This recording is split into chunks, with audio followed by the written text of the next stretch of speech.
Hi, everybody. Matt James here. This morning I was on a walk and I was thinking about a conversation my daughter and I had at the beginning of the school year. She was telling about her day, kids in her class. She kept using the word bully. It didn't sit well with me. I mean, it was only the first week of class, and some of these kids she had not been in class with before. So I asked what makes them a bully. And generally, it was only one or two things that they had done. So we talked about that label. I mean, it's natural at her age. Every TV show she watches, it seems, have that character archetype of a bully, right? And our brains have a need to categorize things. It's part of survival. Poisonous, not poisonous. Edible, not edible, right? We categorize things. But we talked about what the effect can be and how you view that person and how you interpret the behavior that they show you based on the label you gave them. And then that got me thinking about how often we do that in the workplace. Labels that are positive or negative, right? Go-getter, bad boss, hard worker, difficult employee.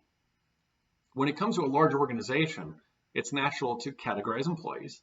It can be helpful when it comes to succession planning, development plans, when it comes to assigning tasks, like these things, when you're dealing with a large group of people, there's value in the labels.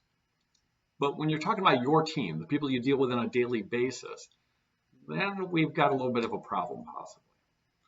One of the biggest is that when you put that label on somebody, whatever that label is, it becomes a lens that you view them through. So that behavior is scrutinized in a different way. We make assumptions because we have this bias now with the label that we put on them. And when we do that, the employee picks it up, especially if it's a negative label we put on them. And we'll have a tendency to maybe over scrutinize their behavior. They feel that over scrutiny. That becomes a distraction to their work, and it's hard for them to really do their best work. And it becomes a cycle, a self-fulfilling prophecy. Even good labels, actually, it turns out, can have a negative effect.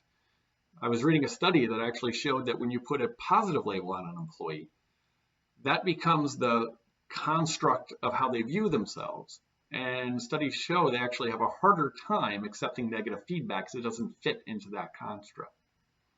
So we need to take a step back a little bit and question the labels we put on people, question the bias that is created for us.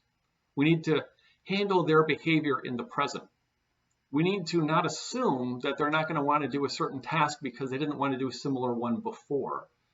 Because if we don't really know what they didn't like about the other task, we might be missing something in their capabilities that would make them able to excel at this one. So let's really challenge ourselves to look past the labels we put on people. Take your team and get to know them. Get to fully understand their skills, their strengths, their weaknesses, so that you can view them even more as individuals and not by the boxes that you put them in. Thanks. Stay safe.